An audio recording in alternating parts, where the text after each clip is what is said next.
Good morning and welcome to another episode of GM Tips. This is GM Rick here. I hope you're having a great week.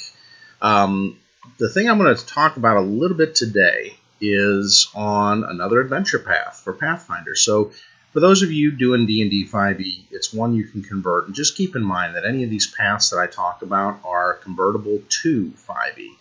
And it would give you a lot of fun and adventure. So don't ever rule that out. I think it's a great avenue for giving you a lot of extra adventure paths and places to go, and it's easy to convert over to Forgotten Realms if you choose to. So, let's talk a little bit about the Mummy's Mask. Why is it a great adventure? Well, number one, it's Egypt. Need I say more? Egypt is always a good option, and so are pharaohs, mummies, and other fun things. And it takes place in Osirian, land of the pharaohs. And you see I got legacy of pharaohs. Why is that important? Well, because it has all the information you need about the different realms. So if you take a look in the inside of it, they've got a beautiful map of Osirian, which basically gives you a layout of, and you can't see the dotted lines real well, but they divide it up into the different portions of Osirian, along with more important places, lost things to explore. And it's just really good in going through and giving you an idea on the cities. It fills in a couple cities, gives you information on some key towns, as well as some information on different adventures. And so they got different side adventure sites, as you can see here, with plots and perils. So they give you some great things to work on for different plots and perils in the area, as well as they give you some great monsters, which the Colossus Sphinx, love that, and also I love the Living Mirage, but the Risen Guard. And so they give you some great things to work with that help to really flesh out Osirian. I suggest getting it. It's $19, well worth the spend in my mind. Also, they give you the option of getting maps and pawns, and I would get both. It's cheaper to get the pawns than to go out and buy the minis, the plastic minis, which, if you're lucky, you get all the right ones you need from the boxes. They didn't do a Mummy's Mask WizKids mini box, unfortunately. That's one thing I wish Paizo would do more, is do the minis for the adventure pass, but it's been, I think, kind of hit and miss for them, so I can't really push them there. But you can get the pawns. And I would get those, the punch-out pawns. And the maps, absolutely. I'm a believer in the maps because you can lay those out for your players, the cities and different places they can go, and you give them a really clear picture of where they're adventuring in and where things are located. You can laminate them to keep them good. I would suggest that, taking them out and get them laminated, so that way you've got foldable maps. Then you can even use your erasable markers on it and mark things for the players if you need to, and keep your maps good. So let's talk a little bit about the path itself. Sorry, I got a little bit of allergies going. You've got the first two, which are the Half-Dead City and Empty Graves.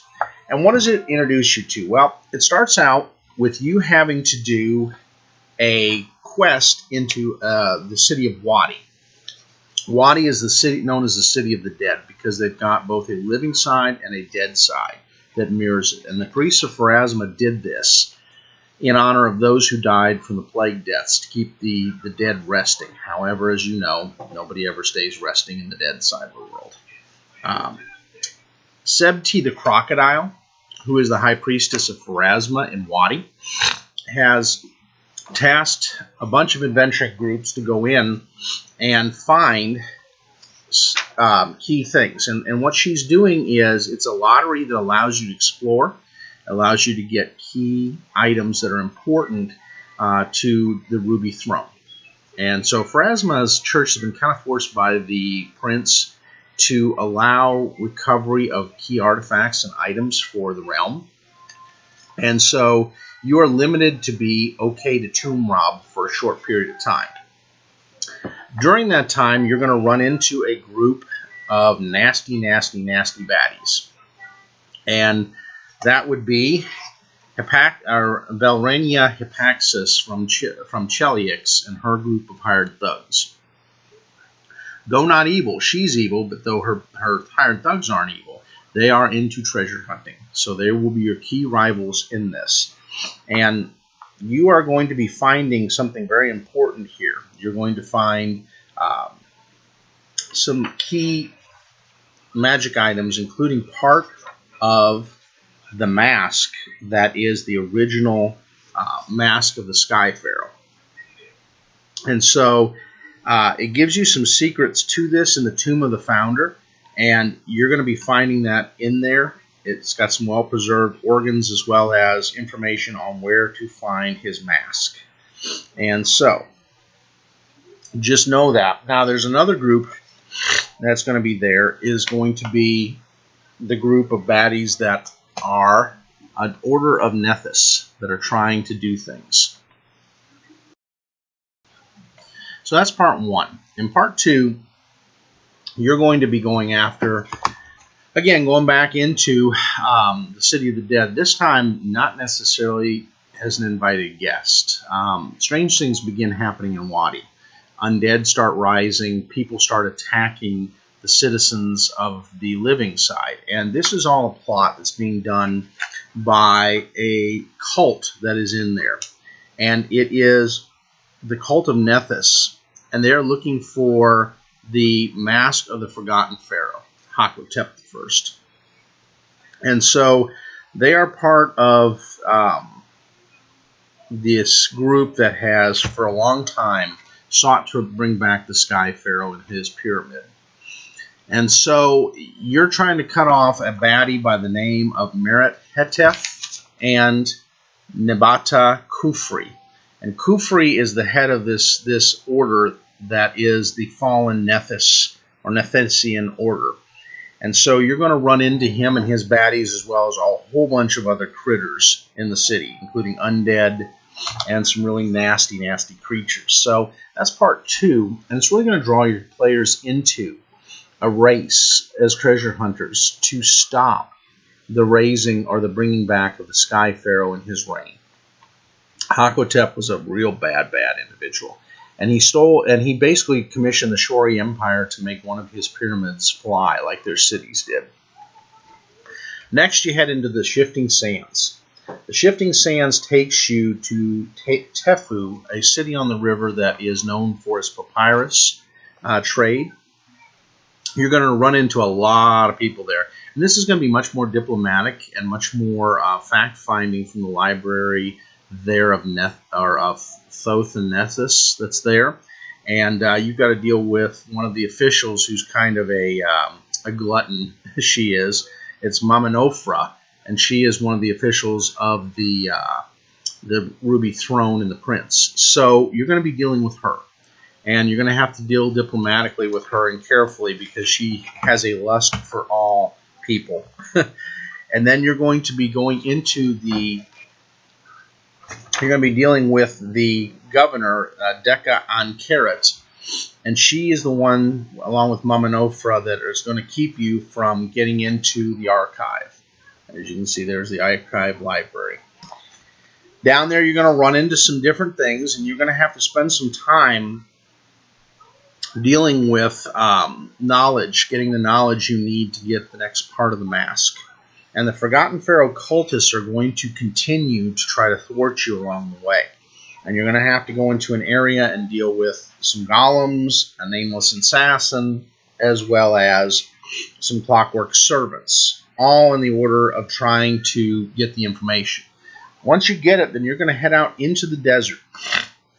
And you're looking for, because the knowledge is going to take you to another area where there's going to be a lot of different things. And there's going to be slavers, there's going to be queen bees and dealing with those guys, and a queen bee hive.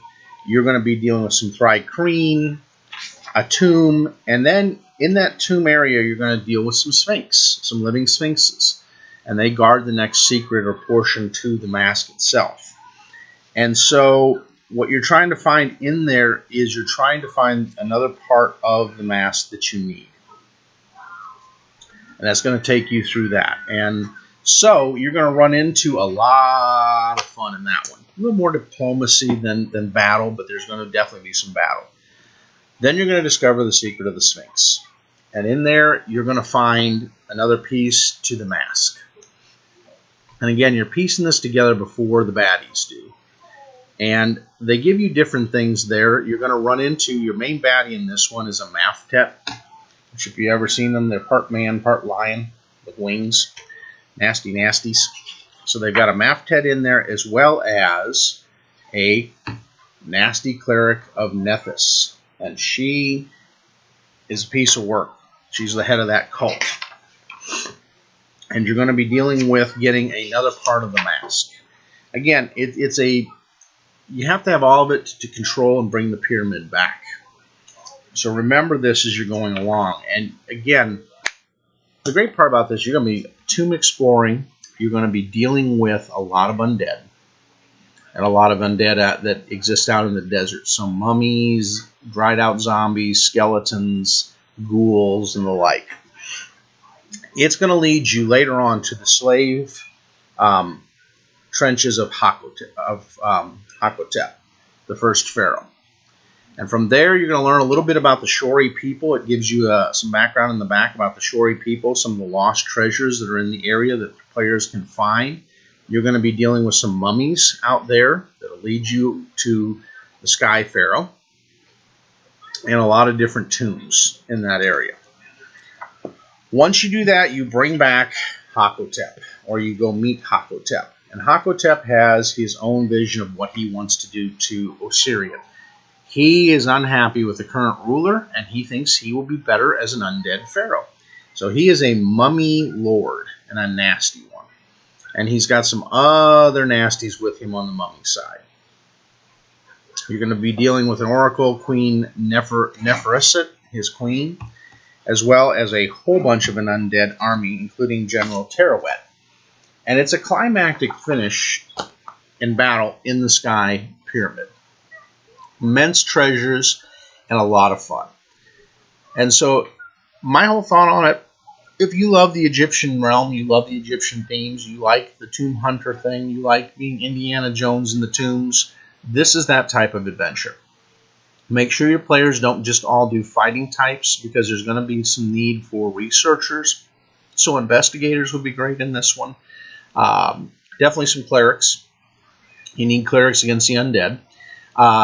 And some rogue types to get rid of the traps and other things. So there's a lot of traps along the way, and the players are going to find that out. Now, one of the things you can do is expand on this. There's 3 adventures. There are standalone adventures for the area of Osirian that you may want to get. I suggest getting them in case your players want to split off and do some side quests. And also, with the Legacy of the Pharaohs, you can make some of the side quests. So keep that in mind. It's going to be a lighthearted, fun adventure. Pretty straightforward. A lot of solve-it type of situations with a lot of puzzles that will lead you to the next and the next and the next. Diplomacy will play a big part, especially when you're getting pieces of the puzzle from different guardians. And, brute force is not going to be the whole way of doing things. So keep that in mind. And there's a lot of things you can get for it. I suggest getting a lot of undead, especially mummies. I suggest even they have some scenery that you can do, that you can buy, that's Egyptian type scenery. I suggest getting that and really dressing up the play. So making some of the tombs of the pharaohs, you can do that, as well as doing parts of Wadi. There are some different companies that you can buy this from and color and paint it and put it together, and it will enhance the experience. So that's what I wanted to give you, just my take on it. I give it, out of a 5-star, I would give it a 3.5 to 4. I think there's some things that could have been a little better, but overall it was a very solid adventure path.